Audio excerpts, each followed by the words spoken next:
ओम शांति। आज हम सुनेंगे 25/7/2025 की प्रातः मूल्य क्लास। मूल्य का सार है, मीठे बच्चे सदा एक ही फिक्र में रहो कि हमें अच्छी रीति पढ़कर अपने को राज तिलक देना है।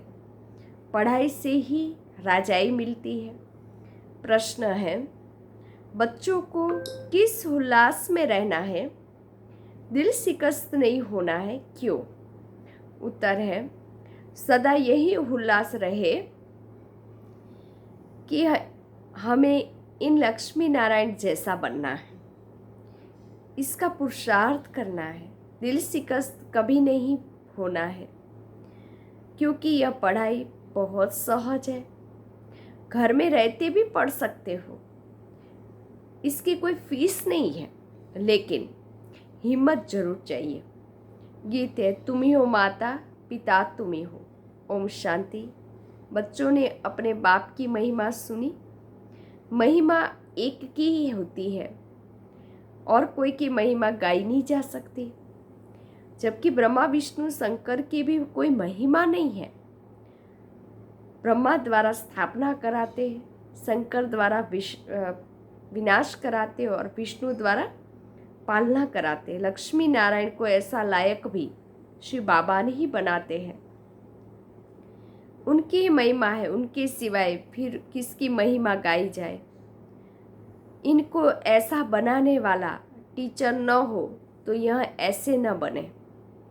फिर महिमा है सूर्यवंशी घराने की, जो राज्य करते हैं। बाप संगम पर न आए, अगर शिव बाबा संगम पर न आए तो इन्हों को राजाई मिल न सके। और तो किसकी महिमा है नहीं। फॉरेनर्स आदि कोई की भी महिमा करने की दरकार नहीं है। महिमा है ही सिर्फ एक की, दूसरा न कोई। ऊंचते ऊंच शिव बाबा ही है, उनसे ही ऊंच पद मिलता है, उनसे ही तो ऊंच पद मिलता है। तो उनको अच्छी तरह से शिव बाबा को याद करना चाहिए ना। अपने को राजा बनाने के लिए आप ही पढ़ना है, जैसे बैरिस्टरी पढ़ते हैं तो अपने को पढ़ाई से बैरिस्टर बनाते हैं ना। तुम बच्चे जानते हो शिव बाबा हमको पढ़ाते हैं, जो अच्छी रीति पढ़ेगा वही ऊंच पद पाएगा। नहीं पढ़ने वाले पद पा न सके। पढ़ने के लिए श्रीमत मिलती है, मूल बात है पावन बनने की। इसके लिए यह पढ़ाई है। तुम जानते हो इस समय सब्र तमो प्रधान पतित है। अच्छे व बुरे मनुष्य तो होते ही है ना। पवित्र रहने वालों को अच्छा कहा जाता है। अच्छा पढ़कर बड़ा आदमी बनता है तो महिमा होती है, परंतु है तो सब पतित। पतित ही पतित की महिमा करते हैं। सतयुग में है पावन, वहाँ कोई किसकी महिमा नहीं करते। यहाँ पवित्र सन्यासी भी है तो अपवित्र ग्रस्त भी है, तो पवित्र की भी महिमा गाई जाती है। वहाँ तो यथा राजा रानी प्रजा सब होते हैं और कोई धर्म नहीं जिसके लिए पवित्र अपवित्र कहे। यहाँ तो कोई गृहस्थियों की भी महिमा गाते रहते हैं, उसके लिए जैसे वही खुदा अल्लाह है, परंतु अल्लाह को तो पतित पावन लिबरेटर गाइड कहा जाता है। वह फिर सब कैसे हो सकते हैं? दुनिया में तो घोर अंधियारा है। अभी तुम बच्चे समझते हो तो बच्चों को ये होना रहना चाहिए, हमको पढ़कर अपने को राजा बनाना है। जो अच्छी रीति पुरुषार्थ करेंगे वही राज तिलक पाएंगे। बच्चों को उल्लास में रहना चाहिए। हम भी लक्ष्मी नारायण जैसे बने, इसमें मूंझने की कोई दरकार नहीं। पुरुषार्थ करना चाहिए, दिल शिकस्त नहीं होना चाहिए।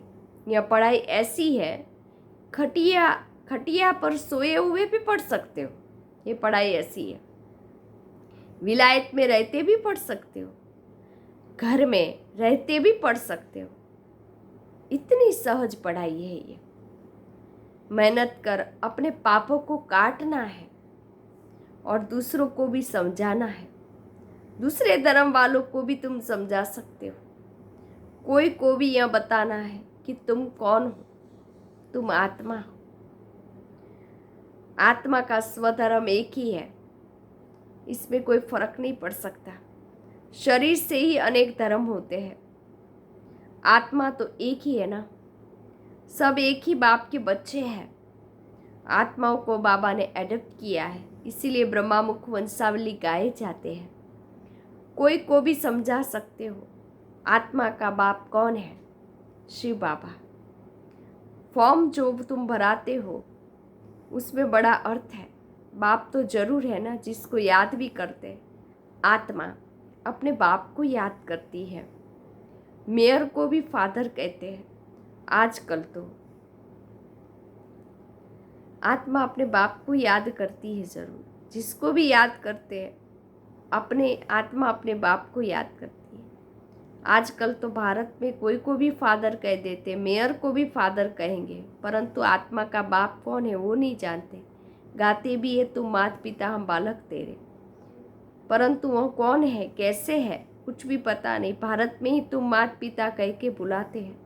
बाप ही यहाँ आकर मुख वंशावली रचते हैं। भारत को ही मदर कंट्री कहा जाता है, क्योंकि यहाँ ही शिव बाबा माता पिता के रूप में पाठ बजाते हैं। यहाँ ही भगवान को माता पिता के रूप में याद करते हैं। विदेशों में सिर्फ गो गॉड फादर कह बुलाते हैं, परंतु माता भी चाहिए ना, जिससे बच्चों को एडप्ट करें। पुरुष भी स्त्री को एडप्ट करते हैं, फिर उनसे बच्चे पैदा करते हैं। रचना रची जाती है। यहाँ भी इसमें मनाई ब्रह्मा के शरीर में परम पिता परमात्मा बाप प्रवेश कर एडप्ट करते हैं, बच्चे पैदा होते हैं, इसीलिए उनको माता पिता कहा जाता है। वह है आत्माओं का बाप। फिर यहाँ आकर उत्पत्ति करते हैं। यहाँ तुम बच्चे बनते हो तो फादर और मदर कहा जाता है। वह तो है स्वीट होम, जहाँ हम सब आत्माएं रहती हैं। बाबा कहते हैं स्वीट होम में सब आत्माएं रहती है। बाप के बगैर कोई वहाँ ले जा ना सके। कोई भी मिले तो बोलो तुम स्वीट होम जाना चाहते हो, फिर पावन जरूर बनना पड़े। अभी तुम पतित हो, यह है आयरन एजेड तमो प्रधान दुनिया। अभी तुमको जाना है वापिस घर। आयरन एजेड आत्माएं तो वापिस घर जा ना सके। आत्मा इस स्वीट होम में पवित्र ही रहती है। तो अब बाप समझाते, बाप की याद से ही विकर्म विनाश होंगे। कोई भी देहदारी को याद नहीं करो।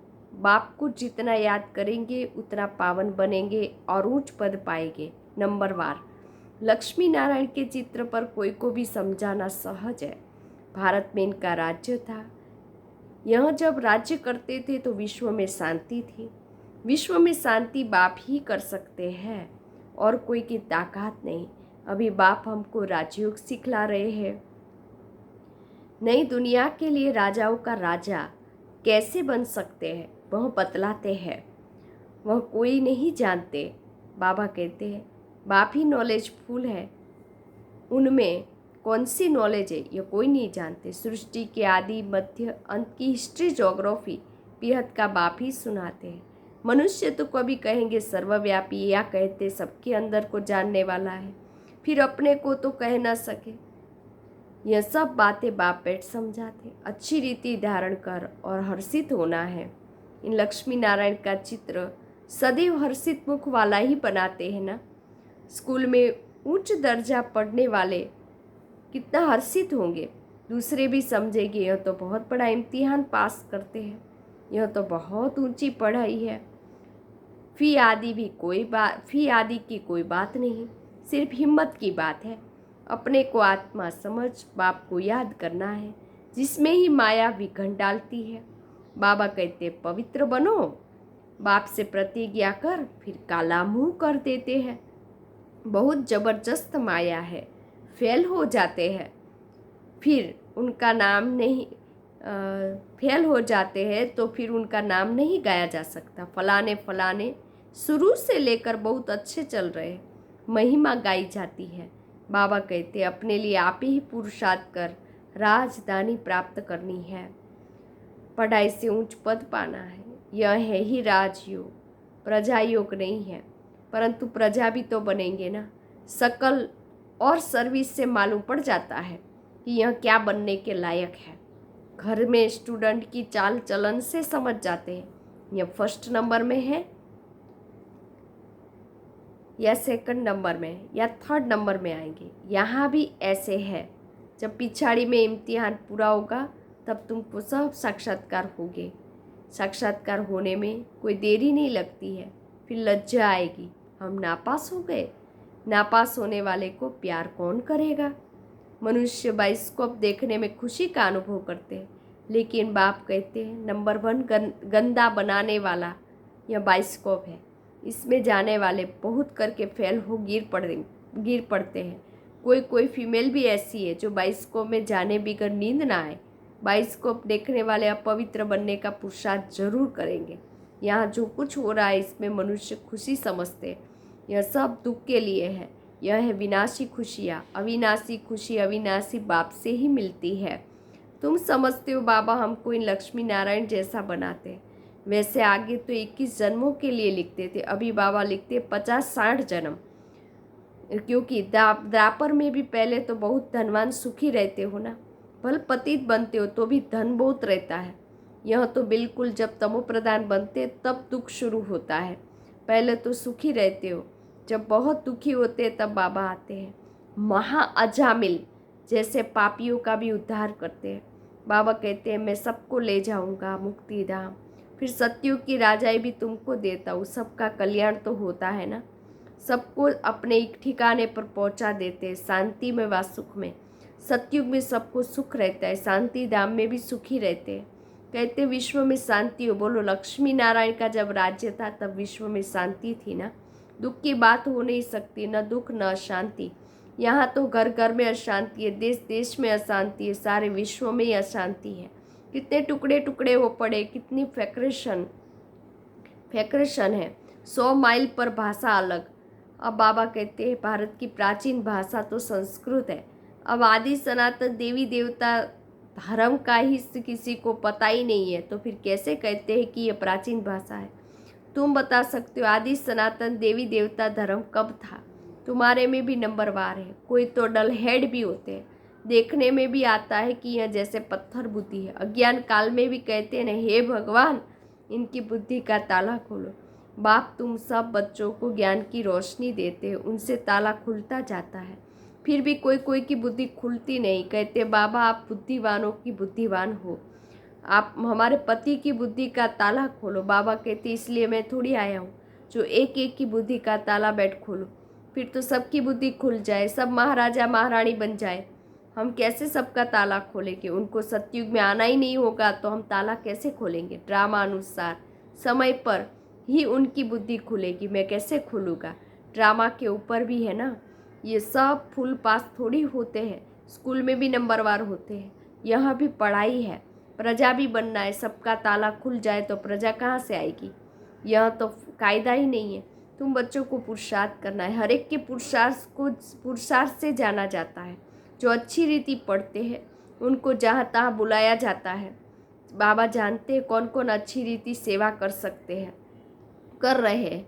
बच्चों को अच्छी रीति पढ़ना है, अच्छी रीति पढ़ेंगे तो घर ले जाऊंगा, फिर स्वर्ग में भेज दूंगा। नहीं तो सजाए बहुत कड़ी है, पद भी भ्रष्ट हो जाएगा। स्टूडेंट को टीचर का सो निकालना चाहिए ना। गोल्डन एज में पारस बुद्धि थे, अभी है आयरन एजड। यहाँ गोल्डन एज बुद्धि हो कैसे सकती। विश्व में शांति थी जबकि एक राज्य एक धर्म था। अखबार में भी तुम डाल सकते हो, भारत में जब इनका राज्य था तो विश्व में शांति थी। आखिरी समझेंगे जरूर। तुम बच्चों का नाम बाला होना है। उस पढ़ाई में तो कितने किताब आदि पढ़ते, यहाँ तो कुछ नहीं। पढ़ाई बिल्कुल सहज है। बाकी याद में अच्छे अच्छे महारथी भी फेल है। याद का जोहर नहीं होगा तो ज्ञान तलवार चलेगी नहीं। बहुत याद करे तब जोहर आए। भल बंधन में भी है, फिर भी याद करते रहेंगे तो याद करते रहते हैं तो बहुत फ़ायदा है। अभी बाबा को देखा भी नहीं है, याद में ही प्राण छोड़ देते हैं तो भी बहुत अच्छा पद पा सकते हैं, क्योंकि याद बहुत करते हैं ना। बाप की याद में प्यार के आंसू आप बहाते हैं, वहाँ आंसू मोती बन जाते हैं। अच्छा, मीठे मीठे सिक्के लदे बच्चों प्रति माता पिता बाप दादा का याद प्यार और गुड मॉर्निंग। रूहानी बाप की रूहानी बच्चों को नमस्ते। हम रूहानी बच्चों की रूहानी बाप दादा को याद प्यार गुड मॉर्निंग नमस्ते नमस्ते नमस्ते सदा रहो हंसते। मैं कौन आत्मा, मेरा कौन बाबा, कहाँ जाना परमधाम। बाबा थे, बाबा शुक्रिया, मेरा बाबा, मीठा बाबा, प्यारा बाबा, लाडला बाबा, वाह बाबा वाह, धन्यवाद बाबा। धारणा के लिए मुख्य सार, पहली पॉइंट्स, अपने लिए स्वयं ही पुरुषार्थ कर उच्च पद पाना है। पढ़ाई से स्वयं को राज तिलक देना है। ज्ञान को अच्छी रीति धारण कर सदा हर्षित रहना है। ज्ञान तलवार में याद का जौहर भरना है। याद से ही बंधन काटने हैं। कभी भी गंदे बाइस्कोप देख अपने संकल्पों को अपवित्र नहीं बनाना है। वरदान, लौकिक को अलौकिक में परिवर्तन कर सर्व कमजोरियों से मुक्त होने वाले मास्टर सर्वशक्तिवान भव। जो मास्टर सर्वशक्तिवान नॉलेजफुल आत्माएं हैं वे कभी किसी भी कमजोरी व समस्याओं के वशीभूत नहीं होते हैं, क्योंकि वे अमृत वेले से जो भी देखते हैं, सुनते हैं, सोचते हैं या कर्म करते हैं उनको लौकिक से अलौकिक में परिवर्तन कर देते हैं। कोई भी लौकिक व्यवहार निमित्त मात्र करते हुए अलौकिक कार्य सदा स्मृति में रहे तो किसी भी प्रकार के मायावी विकारों के वशीभूत व्यक्ति के संपर्क से स्वयं वशीभूत नहीं होंगे। तमोगुणी वाइब्रेशन में भी सदा कमल समान रहेंगे। लौकिक कीचड़ में रहते हुए भी उनसे न्यारे रहेंगे। स्लोगन है, सर्व को संतुष्ट करो तो पुरुषार्थ में स्वतः हाई जंप लग जाएगा। अव्यक्त इशारे, संकल्पों की शक्ति जमा कर श्रेष्ठ सेवा के निमित्त बनो। संकल्प शक्ति जमा करनी है तो कोई भी बात देखते सुनते सेकंड में फुल स्टॉप लगाने की अभ्यास करो। अगर संकल्पों में क्यों, क्या कि क्यों लगा दी, व्यर्थ की रचना रच ली तो उसकी पालना करनी पड़ेगी। संकल्प, समय, एनर्जी उसमें खर्च होती रहेगी। इसीलिए अब इस व्यर्थ रचना का बर्थ कंट्रोल करो, तब बेहद सेवा के निमित्त बन सकेंगे। अच्छा, ओम शांति।